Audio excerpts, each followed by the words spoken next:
Greetings to one and all. I, Anam Khan, from Department of BSc IT at Zagru Singh Charitable Trust, Thakur Shyam Narayan Degree College, extend my warm welcome to one and all. As we all know that at ZSCT's Thakur Shyam Narayan Degree College, there has always been consistent to initiate the program for the students, the academicians and the society as a whole. Now this time, they have come up with an important and interesting knowledgeable session in the form of lecture series for the administrative staff of HEIs affiliated with University of Mumbai. The first lecture of the series is on procedure and awareness of Best College Award, the Best Teacher Award and the Best Non-Teaching Staff of the University of Mumbai. So, the keynote speaker of this session is Dr. Anil Patil sir. Dr. Anil Patil sir is currently the principal of JSM College, Alibag, Raigad. To add to sir's great credentials, Dr. Anil Patil sir is the recipient of prestigious state level Best NSS Award and Indira Gandhi National Level Best NSS Award. He has also remarked the esteemed position of NSS Coordinator of University of Mumbai, Coordinator of DSW and the Director of BCUD, University of Mumbai. Reading citations of Dr. Anil Patil sir is truly a privilege to me. Today our session is blessed with such an esteemed keynote speaker. Listening to him will surely be the treat to everyone's ear with his profound knowledge and expertise on procedure and awareness of the Best College Award, the Best Teacher Award and the Best Non-Teaching Staff of the University of Mumbai. Administrative staff of HEIs affiliated with University of Mumbai who are always dedicated to handle a wide range of important administrative work and correspondence with the university will definitely be benefited with third session on the above mentioned domain. Now, on the behalf of the management of Thakur Shyam Narayan Degree College, I would like to express my earnest gratitude towards Dr. Anil Patil sir for sparing his valuable time to guide us on such a significant topic. Knowledge shared by sir will definitely boost our administrative staff to work towards the administrative excellence in their respective institutions. Thank you for your time.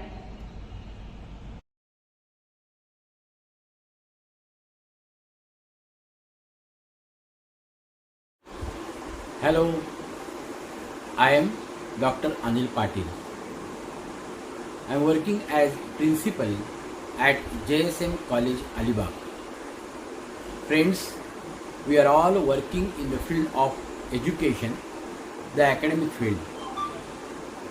Higher education institutes or colleges and universities are not only responsible for giving degrees to the students, but they are responsible for the personality development and shaping the life of youth.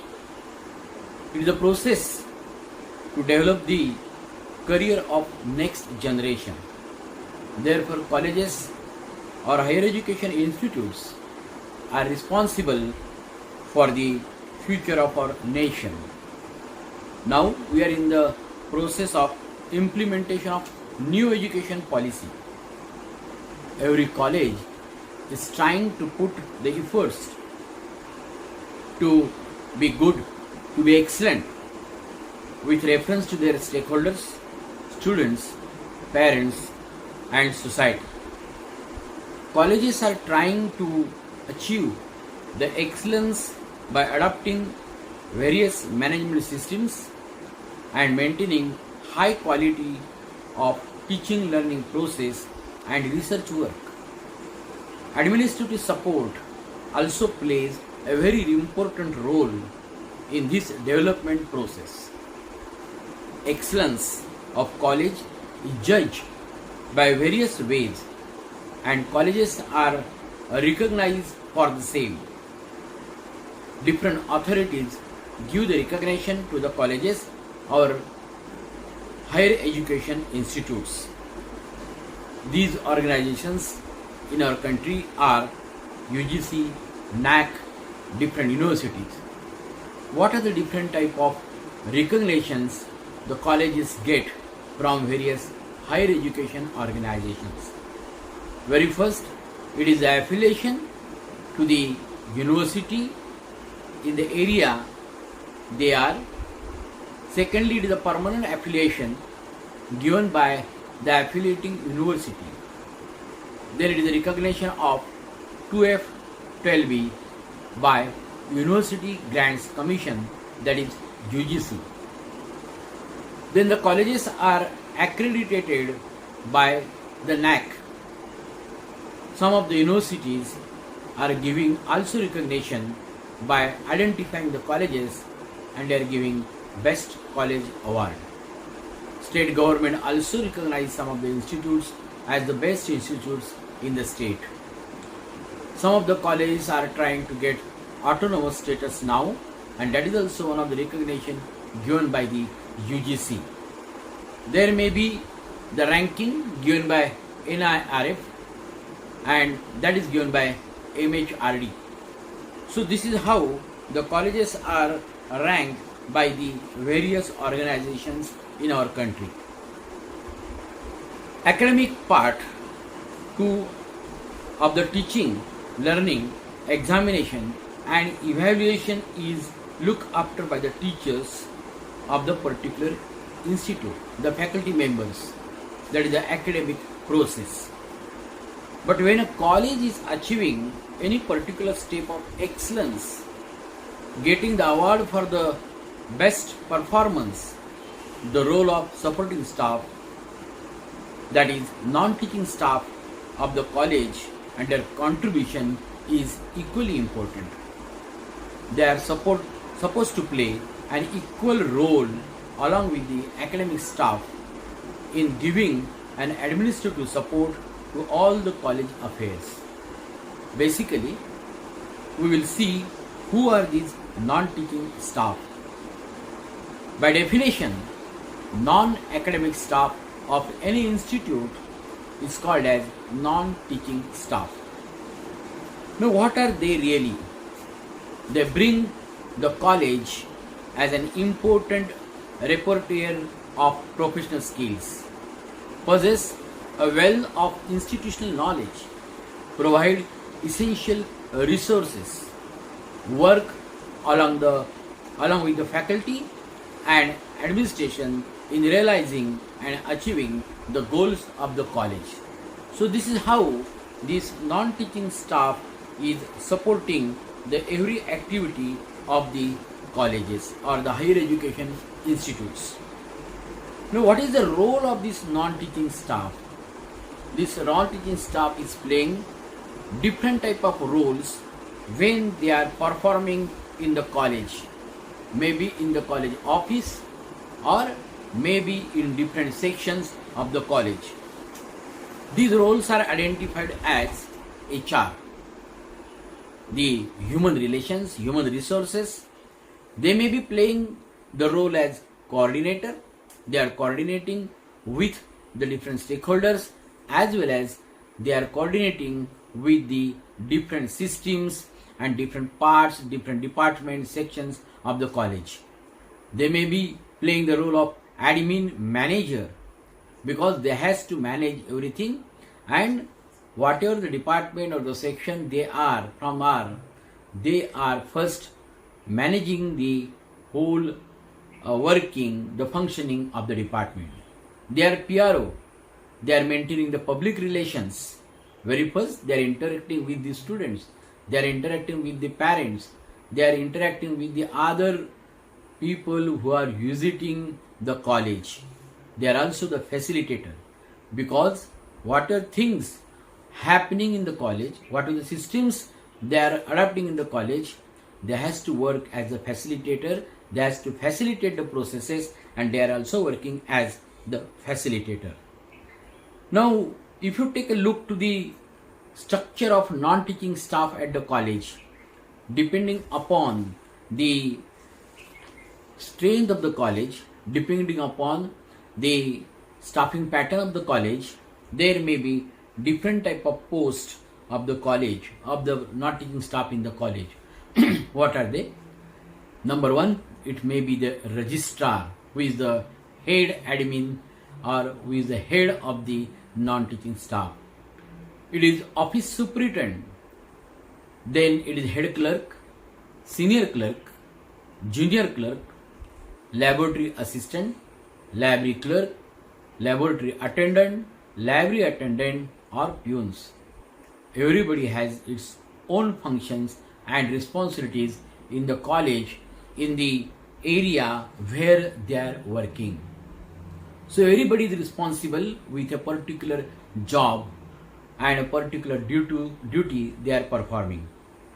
Now when it is a supporting staff, when it is supporting to the academic part of the college as the administrative support, these administration non-teaching staff should have skills and the functional abilities to perform well, because when they are having the responsibilities and duties in the various ways, in the various parts, then of course they must be having some skills and functional abilities.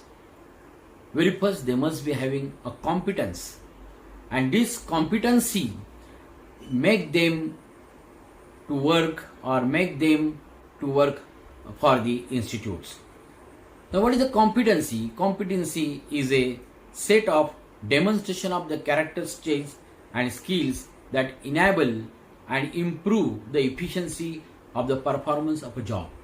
And every non-teaching staff performing various roles in the college, they must have these competencies. So improvement in efficiency and performance of a job, it depends upon a four-dimensional structure, we can say, and this four-dimensional structure which is observed in the college, they are skills and knowledge base. So depending upon where you are working, the non-teaching staff should have the particular skill for performing their job and the knowledge also. They should know the A to Z about the functioning, about the duty they are performing in a particular section. It may be office, it may be library, it may be the laboratory, but they should have a proper knowledge. Then they should have the second dimension, they should have the values and norms, because with the values and only norms and the norms, they can perform well, the efficiency will be well. Then they should adapt the managerial systems. So what are the systems which will manage the whole functioning? These managerial systems should be there with them. And then nowadays it is a technical system. They should take the help of the technical systems which are present or which they can adapt, and that will enable them to perform very well, or they will take it properly. They will perform the properly. Now when you are talking about the different type of competencies or the skills, what are the functional skills and practical skills which are expected to have to a particular non-teaching staff or a group of non-teaching staff? The functional skills we can list like this. It is time management, communication and correspondence, computer literacy, maximum digitalization, update subject knowledge, practical knowledge or SOPs they should know, rules and regulations, especially it is a part of administration and a self-appraisal. So if any non-teaching staff is having this set of functional skills or practical skills, then they can perform well. And everybody should look after these particular skills. Time management, it is very important because there are many things which are time bound, and so these time bound things should be get over in a particular schedule in a particular time. Furthermore, there are some things which are to be done annually. There are some things which are to be done monthly, weekly. So at that particular time, the work should get over. We are supposed to send the affiliation to the university once in the year, but that should be to get over at a proper time. We are supposed to say pay bill monthly, but that should go in proper time. There are some reports we are supposed to prepare, that should be weekly. So these are some of the things which are to be taken care, it should get over at a particular time. So time management is a very important part for any non-teaching staff. Then communication and correspondence. When a non-teaching staff is working in any area, on any post, he should have this particular skill of communication and correspondence. Communication by different way, but to communicate with the others, maybe communication with the other agencies like government offices, it may be with the university, it may be with the JD office, it may be with the parents, it may be with the students. Second part is correspondence, because we are supposed to send the letters, we are supposed to send reports from time to time to the various bodies, and this correspondence, updated correspondence, proper correspondence, make it easy to function properly. Nowadays we are using the ICT, but basically for proper functioning of any non-teaching staff today, the computer literacy is very important. You should know the working with the computer. Now typing and all these things are left behind. Today we should know how to work on the computer, how to work with the MS Office, Word, the Excel file, how to send the emails. These some of the things should be also known by the non-teaching staff who are working especially in the office or in other fields. So computer literacy, maximum digitalization. So use of the various type of softwares, tools, and digitalize the process so that it will become very easy. Otherwise, in this world of competition, or when the different processes are going on, if you try to do it manually, or if you try to put records manually, then it will be difficult. So wherever it is possible, digitalization is today's need, and so maximum digitalization in the processes, in the record keeping, everywhere we can work on this. Update the subject knowledge. Now this is applicable to the administrative staff working in the office, as the various type of GR circulars, updated circulars, they are coming, and we should know about these circulars, these rules, regulations, and so we should have an updated subject knowledge. Further, some of us are working in the laboratory, so at that time we should know the updated procedures, updated things.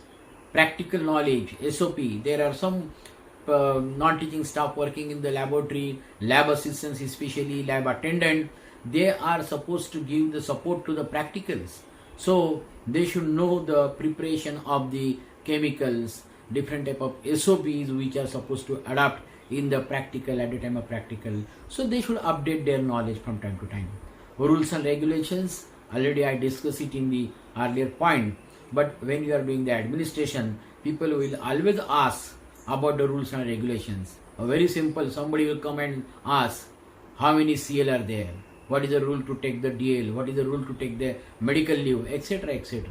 So these things the particular staff should know about this. And the self-appraisal is also part of the skill. We should appraise ourselves, we should look ourselves, we should take a introspections, and we should know where you are, where it is a need to update ourselves, where it is a need to improve ourselves, or to get the more skills, more knowledge, or the more practical knowledge or the practical skills. So that we should do. Then after that, when you are working in an institute like a college or higher education, when you are working with the people, when you are interacting with the student, or when you are interacting with the parents, at that time you should have some skills again, which are we can call or list as a interpersonal skills. And these interpersonal skills are very important when you are working in the office or in the lab. That will improve your functionality. So it may be the team of non-teaching staff working in the office, team working in the library, where it may be, but these interpersonal skills you should have, so that you can interact very properly with the people, with the student or the other stakeholders. What are they? We can list. Adaptability is first one. Second, customer service. So whoever is coming to your desk, they are customer for you and you should give a proper service to them, customer service. Next is a negotiation. So you should have a knowledge, you should have a technique of negotiation with the person to whom you are reacting in different way at a different time. Then affirmation skills, communication skills, already we have talked on this. Another is a very important part, that is conflict management and conflict resolution. Many times it happens that we are get involved in one or other conflict. Some conflicts arises due to some unavoidable circumstances, but we should have that skill of conflict management and conflict resolution. Then team building. Whatever we are working, individually we are working in a particular post, but when you are working for a particular section, for office, it is nothing but you should have a team, so that in coordination you will work, and when you are working in a coordination, at that time the work is easy and work will get properly managed. So team building is a very important part. Then persuasion skills you should have, and then next is self-awareness. Awareness about us own, and that self-awareness is always helpful for the improvement of the functioning. Then what are the different functional areas where our non-teaching staff is working? These areas, if you take a college or if you take any higher education institute, then these are some of the areas which we can identify. Number one, it is the administrative office, or it may be finance and account section, it may be admission related areas, it is departments, sections or laboratories, then student services, then library and examination. So these are some of the prominent areas which we can call the functional areas where the non-teaching staff is involved, or where the non-teaching staff is giving their services in one or other way.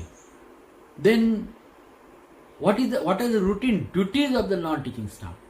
If you take a look to the section wise or the functional area wise, then there may be some repetition what I am talking from beginning, but what are the duties of the non-teaching staff they are performing in a particular area? If you come across the administration and finance, which is basically related to the main office and the audit or the account section, then again it comes to the correspondence. The proper correspondence is very, very important. And not only that, but the correspondence, once you made, the proper record you have to maintain for that. And for that, documentation is one more thing. Whatever you are doing, whatever you have performed, you have to put the proper documentation. And therefore, documentation is one of the duty. Submission. You are submitting many things. How properly you are submitting, how properly you are sending, how properly you are approaching with that particular letter or your particular report. So submission is again an important part. Then staff records, because when you are talking about the administration, at that time you are talking about the two types of staff, the teaching staff, non-teaching staff who are working in the college. Their record, very beginning, appointment of the particular staff member, then from the date of appointment, their joining, their all type of reports, their approvals, then after that their service books, so their increments, their promotions, everything comes under that. And the staff record is one more part which is supposed to be a very important duty. Record keeping. When you are talking about all the records you are keeping, how properly you are keeping it. The maintaining of files, preparation of files, numbering them, putting it in the cupboard. And when you are putting the proper record, then and only it will be available at any time, or you will get it, find out, you will search it anytime. So record keeping is a very important part, the routine duty. Then maintaining accounts. Those who are involved in the audit and account section, they are supposed to maintain the account, day-to-day cash register, then their daily register, then further financial audit. At the end, you have to prepare the audit. You have to take the receipt and payment, and all these records has to be maintained properly. So this is a part of original duties of the non-teaching staff, those who are working in the administration and finance.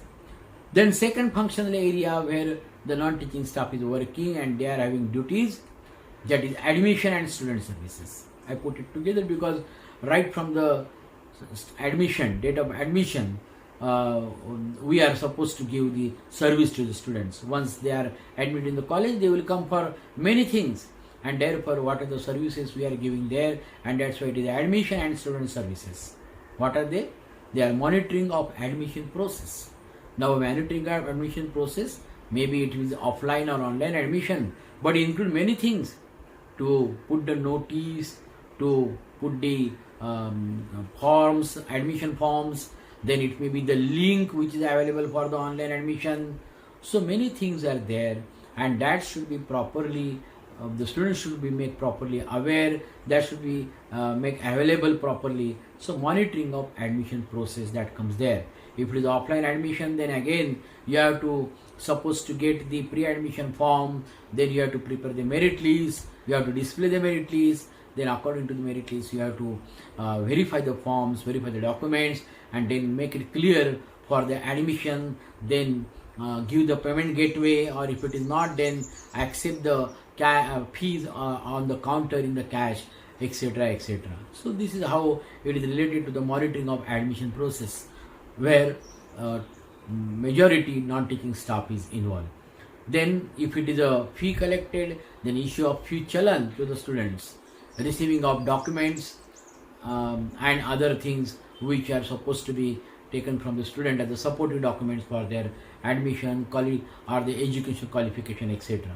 Issue of I-card to the students, maintaining of student data.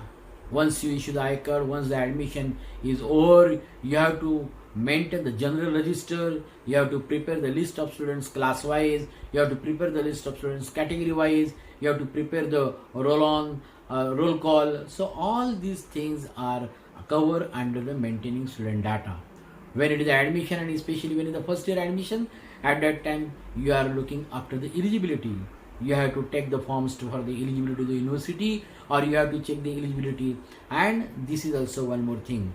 If it is you are working with the digital university, then you have to download the form, you have to upload the information. So all these things comes to the non-teaching staff, and there it is now the computer literacy is must. So when you are working on a digital area, you should have this knowledge. Then comes one more important issue, that is the scholarships to the students. The students are applying for scholarship. There are so many schemes of scholarship given by the government, given by the different sections, the minority students or the category students, and for everybody there is a different scheme. So we should make aware the students for the scholarship. This is one of the very important student service which we are giving, and the all students beneficiary should get the proper guidance and scholarship from the college. Then there are some issuing of bona fide certificate, issuing of TC, issuing of college NOC, LC. These are all the things which not teaching staff is doing, and it is a continuous process. Once you start the results are declared or the admissions are started. But the non-teaching staff is involved in this whole process throughout. Then if the functional area is different, if it is a department, section or the laboratory, then the duties are different. The first thing is that when a laboratory assistant or when a library in charge is working, then he should maintain the cleanliness in the department. That is very first duty he has to perform. Maintaining the dead stock register when it is a department, and this dead stock register, of course, whatever the purchase will take, that everything should get on the dead stock. Purchase records, bills she has to maintain. Then stock taking from time to time. Whatever the chemicals, glassware, instruments you have purchased, which are used, which are utilized. So dead stock maintained, stock taking, these are the duties of the non-teaching staff, especially who are related to the laboratory area. Then after this, assistance in conducting laboratory sessions. That is again, as I told you earlier, our staff attendant is involved in the preparation. So faculty members who are conducting the practicals, to them they are giving the support by helping them in the preparation of the chemicals or maintaining the set of the experiment, whatever required for a particular practical, for a particular class. So this is how the laboratory staff is giving the assistance in conducting the practical sessions. Then of course, as a lab assistant or the laboratory attendant, what are the breakages or the losses which are taking place in the laboratory? They should keep watch on that. They should put a record of that, and these breakages and the losses in the laboratory should be properly recorded. Further, a very important part, of course not applicable only laboratory but everywhere, and that is safety. The safety in the department, especially when it is a chemical or the laboratory, then the fire safety is one more important part. They should look after if it is properly maintained or not. Then not only this, but safety with the cupboards, the windows, the doors, at the end of the day or at the end of the session, it should be properly locked or not. So all these are the duties which are given to the non-teaching staff working in the various positions. After that, the next part of the next portion of the college is library. The library services, where majority the non-teaching staff is involved, because the librarian is a faculty who is the head of the library. Under his the complete library staff is working and they are giving service.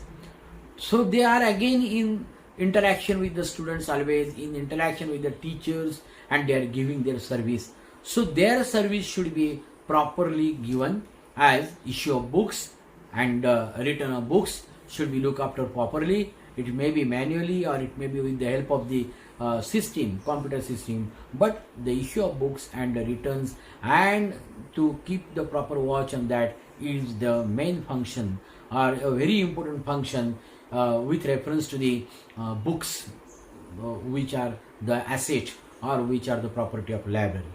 Then managing the sections like magazine section, journal section. So this should be properly managed. The new issues which appear in the which are introduced in the library, the old things which are supposed to be kept as archive or which are supposed to kept in properly. So this managing magazine and journal section is one more duty. Then processing of new books and their bills. What are the new books which are purchased, their proper processing, giving the accession number, keeping the record, putting the label, and putting the proper shelf or putting in the proper shelf is the whole process, and that is also done by very well trained library staff. So that is the responsibility of them.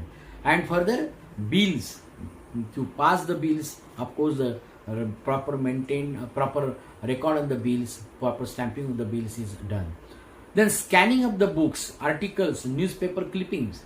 So reprographic facilities mostly having in the libraries, but some books we need to scan to give as a resource to the students, which may not be very easily available. Their copies may not be available at that time. Scanning or the xeroxing of these particular books, maybe some research papers or the articles which are came in the magazine or the journals. It is necessary to do the scanning and keep it ready as a resource for the students, or it may be made available on the as a soft copy on the net or the internet. So this is also one more job here. Then students and staff attendant record, because what is the service which are giving the library, the students and teachers are coming. So how the use of the library is going on, that is should also a proper record should be maintained, and that is the attendance record of the student and staff. Then acquisition of books, magazines and journals. So we have to obtain these books from the proper bookseller or the agencies, magazines from the various publishers, or the journals from the various research groups or the publications. Then to to maintain the softwares. It may be the OPAC or the sole software, but whatever the software we are using in the library for the automation, that has to be properly maintained and update. Some updates comes every month or after month, and then subscription for that. All this has to be properly maintained, and the proper attention should be given to this as a library service. Then shelving of the proper shelving of the written books, because once the books are written by the students or teachers, it should not be dumped, or it should not be compiled at one place. It should go properly to the proper place again, and that is also one of the very important part of the library service. And so the non-teaching staff who is working in the library, they should be taking care of this. Then updating of the website or the blogs of the library. If you are maintaining, library is maintaining the running a website of the library separately or the blogs, then somebody should take care of the updating of this website, especially library clerk who is working there, assistant to the librarian. He should have the responsibility to update this website and blog. Now library is working as information center, a media library. And then of course these all information center, as an information center, all the information should be updated. All the different type of information should be made available. It may be the information related to the or required to the student, or it may be required to the teachers. But the different type of circulars, the question banks, maybe the some of the model answer sheets, the question banks of the previous year. So these are the different things which are found to be there as an information center and a media so resource. Then different type of resources of the different courses, the SWAYAM courses, the UGC courses, all these information should be made available to the teachers and students. If you are having the learning management system or the library management system, it should be also found to be, should be particularly updated, or it should be made available to the particular students and teachers. So these are some of the duties which are there, and then we'll come to the next area of the functioning, that is the examination section. Now examination is a very important part, evaluation of the students, and it requires a big machinery. It requires the involvement of teaching and non-teaching staff too. But to conduct the examination, the base to conduct the examination and execution is mostly done by the non-teaching staff. And so what are the duties which are supposed to perform by the non-teaching staff in the exam, in the process of examination? Very first, display of notices and examination schedules.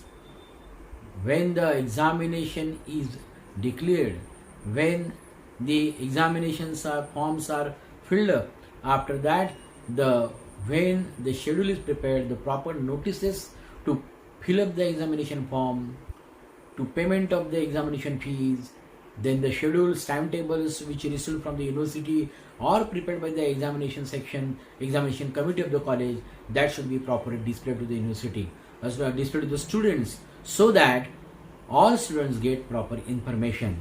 Then printing and distribution of admit cards. Nowadays we get the admit cards. The students should get this admit card so that there will be no difficulty for the students to appear for the exam. Then proper planning of conducting and execution of the examination, because when once the schedule is obtained, then we are conducting different examinations on the same day.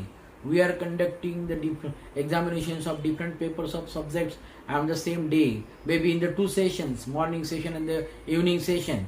But for this you should have a proper planning. According to schedule, you have to be there, the sitting arrangement, proper sitting arrangement, then the duties to be given to the supervisors, junior supervisors, senior supervisors, allotment of duties, and then proper conduct of the examination, that is the execution, with the help of faculty or the help of teachers. But the main support is given by the non-teaching staff here. Then the next part is, after the evaluation assessment of the papers, the result preparation and distribution of the mark sheet is the responsibility of non-teaching staff. So as soon as you get the mark sheets from the teachers or the faculty members, then it should be processed for the result. Once the result is prepared, the mark sheet should be ready, and that should be given in a proper time to the students. So that is our responsibility. Then preparing the summary of the result, because once the result is declared, we have to prepare the different type of reports. They starting from the percentage of student passing of the students, then what are the students' grades, A grade, B grade, C grade, O grade, what it may be, but grading of the students, then the merit ranking of the students. So all these things are the subject-wise result. So all these things, all this summary is required one or other way, and therefore we should be, that is our responsibility for the prepare these type of reports. Then after this, it is always the colleges are sending the information or data to the various higher authorities. It may be the government, it may be the joint director, it may be the director of education, it may be the university. They are asking to send the data from time to time for the different purposes. It may be the data which we are sending for the ASH, it may be the MIS, it may be the roll onto the university, or it may be the data submitted for the different things. But at that time, it is very essential to maintain, update various type of data in the college, and this data which is required should be made available at any time, whenever and wherever it is required. So maintaining of the proper data is also a very important part. We are required to send it for maybe at the time of filling the form, maybe it is the annual report acquire, or it may be the SSR, we are submitting to NAC, we are submitting the forms for NRF, we are submitting the form from the administrative and academic audit to the university, or it may be the file which is submitted for a particular scheme to get a particular grant, or it may be the file which is submitted to, which is supposed to submit to for the best college award, what it may be. But at that time, it is a sole responsibility of the non-teaching staff to give the information, to give the data, to fill up all these forms. And if these forms are filled up properly, then if it is submitted properly, then it will be easy for the college to get through to such type of things. And so, if this data is properly maintained, then it is very easy for any non-teaching staff, maybe from registrar to the office superintendent or the head clerk and senior clerk, to give this data to whomever they want or to whenever it is asked. And so the non-teaching staff is supposed to be a backbone of the college or the higher education institute, because wherever and whenever for any purpose they need the support is given by the non-teaching staff. And so the non-teaching staff is nothing but backbone of the college, because without this support, without this backbone, we can't stand. The college can't do the development. College can't go for the excellence. And so, friends, the role of non-teaching staff is a very important. So, I would like to give you some idea about this collection of data, or we can say the collection of data at a particular point, at a particular center, that is known as data centricity. So, what is collection of data? It is a process of collection of data, updating and its execution. So, when you collect the data, it should be available for proper execution. Then data is made accessible from many points. So, when a data is maintained at a particular point, it may be in the form of the files or the records, or maybe in the form of the computer with the computer tools or the computer service, but at the same time it may be made available through internet service or through the linkage, so that those who want it, they can take it.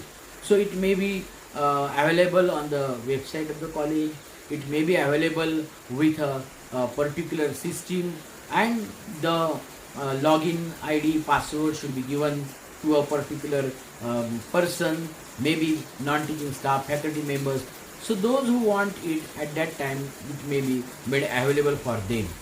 Then maintenance of files, numbering of files, coding of files, These are the ways, these are the processes of the collection of data properly, because we are not working with the files which are of that particular year, of 1 year, but we are working with the files which are there for so many years, because there are some colleges which are very old. There are some colleges which are working for more than 50 years or maybe 25 years.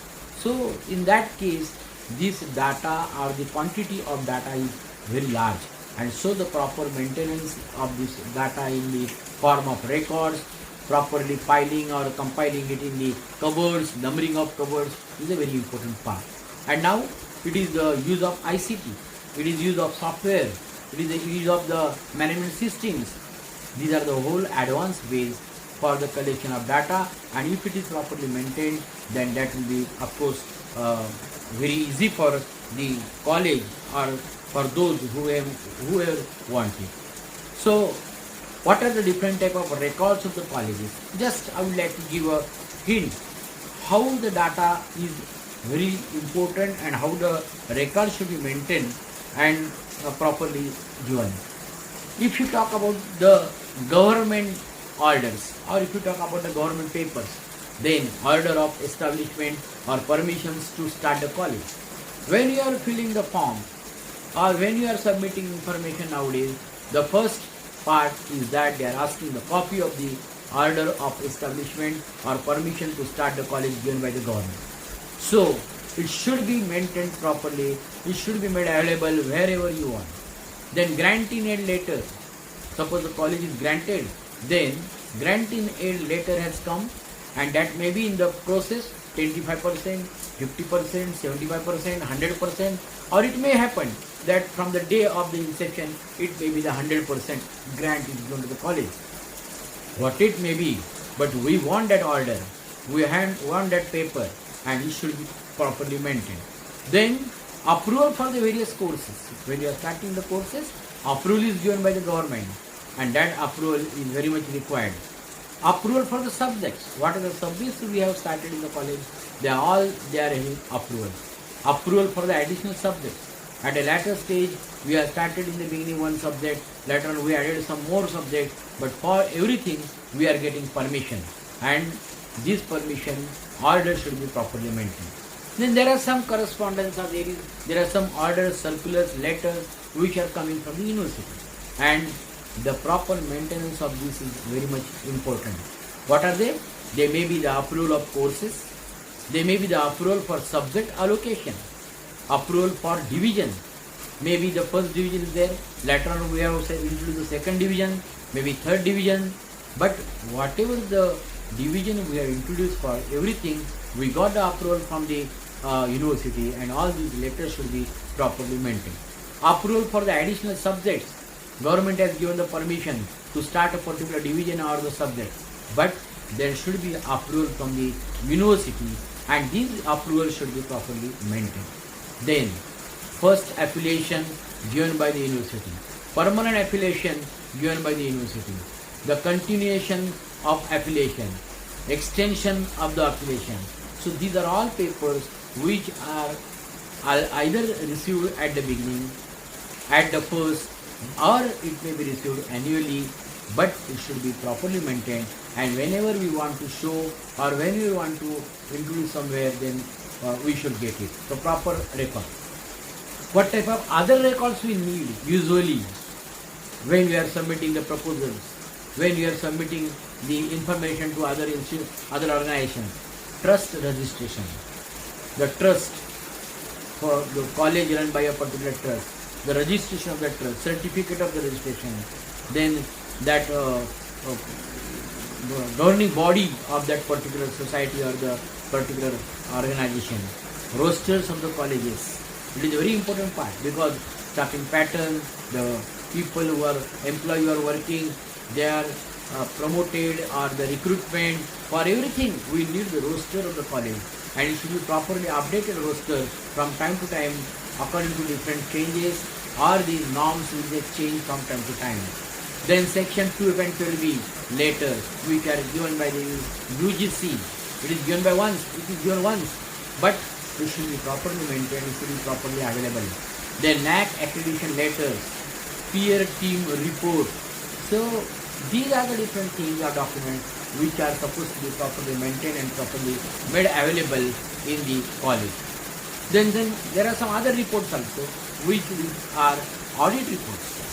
Joint Director Assessment Report, Senior Auditor's Report, Accountant General's Auditor Report, AG Audit, or Statutory Auditor's Report. So all these are auditors' reports are very important, and they may be asked or they may be checked anytime, or they may are supposed to join for different reports. Then important GR or the circulars, Joint Director Office GR. Daily we are receiving the various type of GR from the Joint Director Office, Director Office, Government Office, University Statute. These are very important document. University is issuing the statute, and every functioning of the college is run by with this university statute, ordinances. So we should have the copy of the compendium, we should have the copy of the statute, ordinances with us. Government of Maharashtra rules and regulations, Department of Higher Education, that is under the Government of Maharashtra.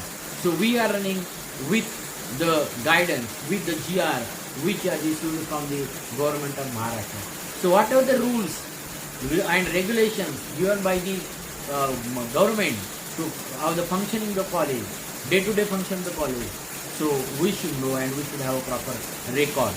Then UGC is giving the different notifications from time to time.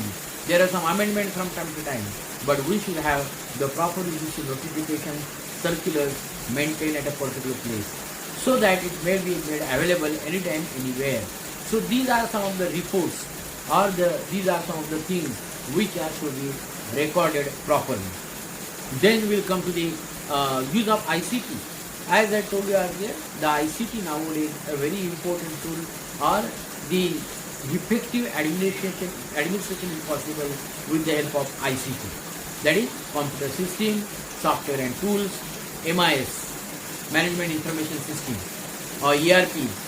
If it is possible, it is better to adopt the Management Information System, ERPs in the college, which will take care starting from the admission to the examination, as well as to maintain the different type of records of the staff, or the different type of records which are available. With perspective to the NAC also, because nowadays every year we are submitting the acquire, after every 5 years we are submitting the SSR, but these are very important if the data is kept or the record is kept with the perspective of NAC. So maintenance of the data and records will be easy with the help of these ICT tools. Data management, then as learning resources, we should know, or the non-teaching staff should know at least MS Office, Word, Excel, use of the tools like Tally or some other things. Then the presentations, PowerPoint, a fast and simple browser, a secure browser, maybe a Google Chrome, and if it is a PDF, then Adobe Acrobat Reader. These are the minimum things which are to be required with the non-teaching staff in the college. Then, when you are talking, I was talking about the data which we are giving to at a different type. One of that is example is the NAC. Second is the academic audit, or it may be the administrative audit.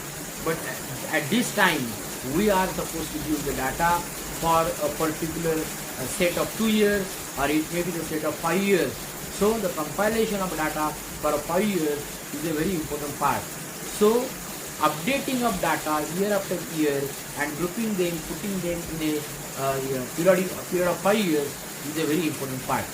So non-teaching staff plays an important role in the NAC, in the acquire, or in the SSR, or in case of the academic audit too.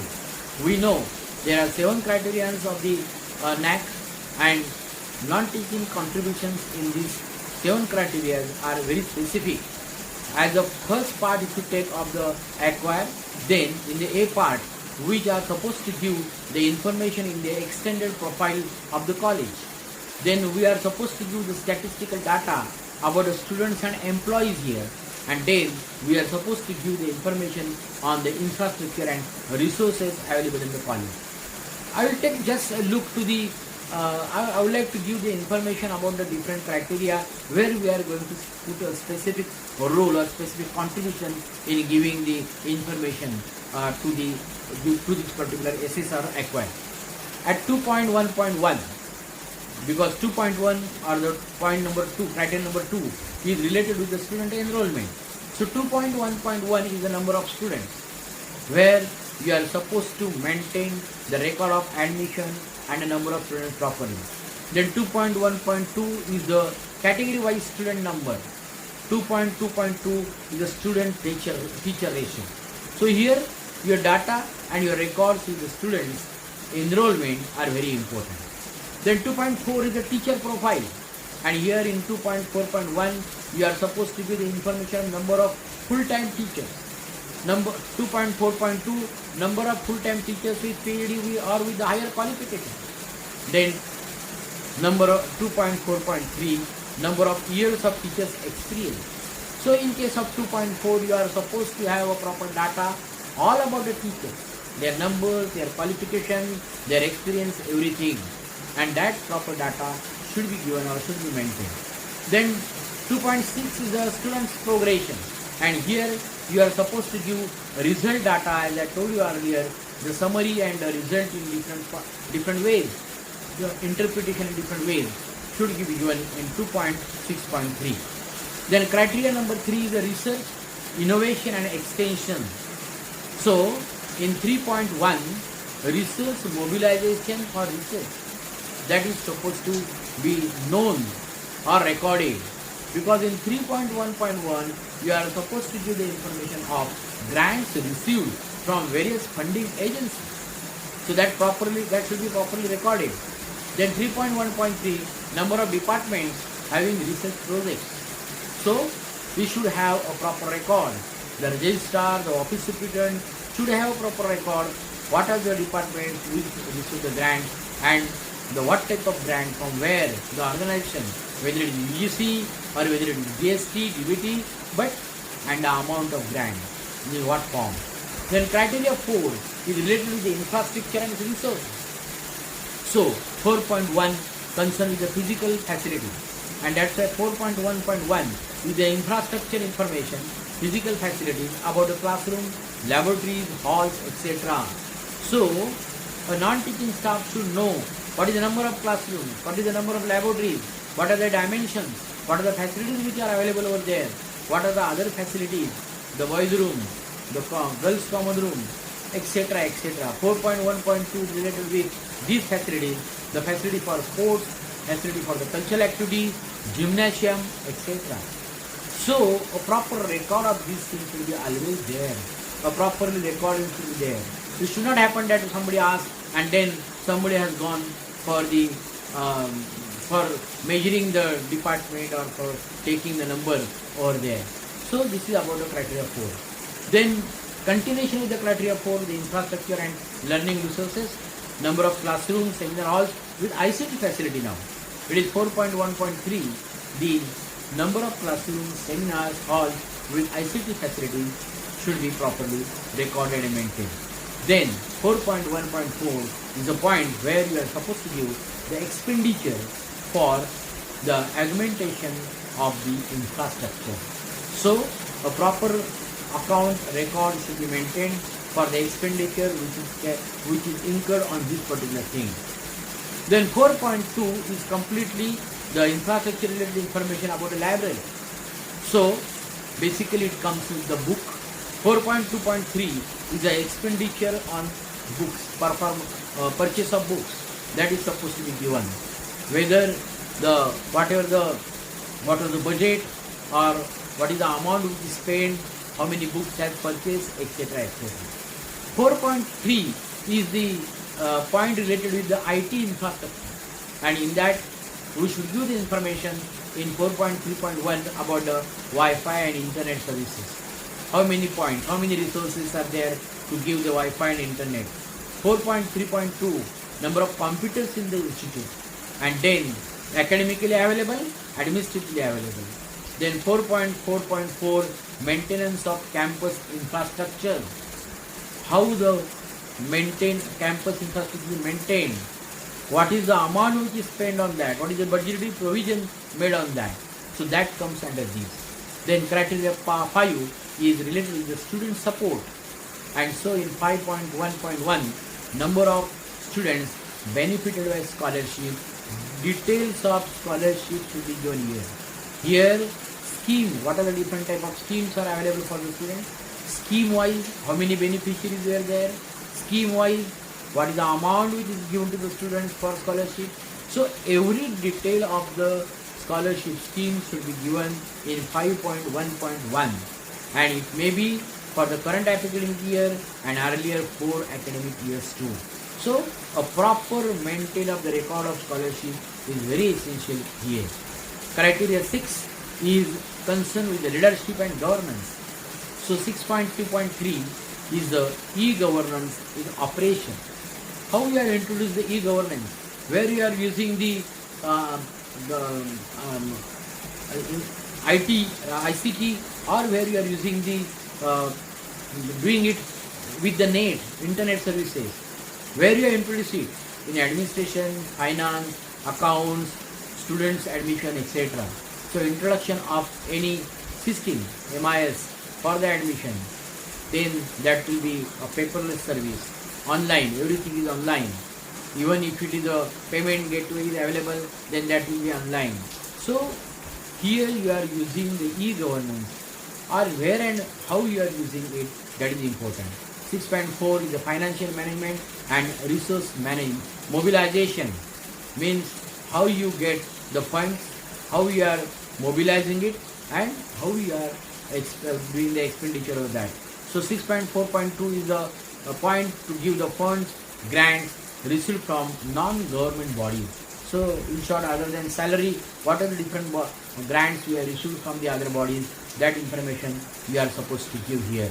So this is how the various activities, the functioning of the non-teaching staff is going on in the college. And if you take a look again, or if you look back, then you can imagine this is a very vast work.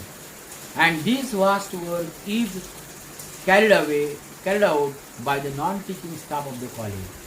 The number of non-teaching staff depends again on the staffing pattern of the college, the structure of the college.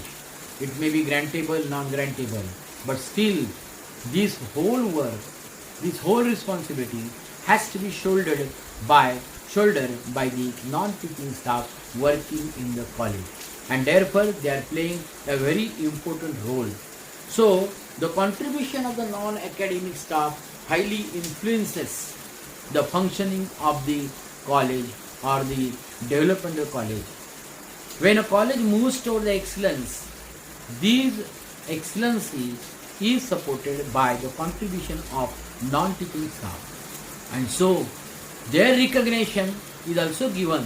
The recognition to their service is also given, because the University of Mumbai every year give a award to the best non-teaching staff award, and it is available for the university employees, it is available to the college employees also. What is that? That is nothing but a reward, that is nothing but a recognition to the services given by the non-teaching staff. And here, how it is judged? It is on the basis of the work he has done for the college. It is something new system, innovation he has introduced in the college for the system. And these innovations, new systems may be followed by other colleges, the staff of other colleges too, so that the function will become easy. And so it is very important that a recognition to the non-teaching staff is also given in the form of best non-teaching employee, either from the college or from the university too. Here I would like to tell you one more thing. When we are talking about the faculty and non-teaching staff, faculty is always remembered by the students, because they are coming directly with the indirect interaction in the teaching learning process.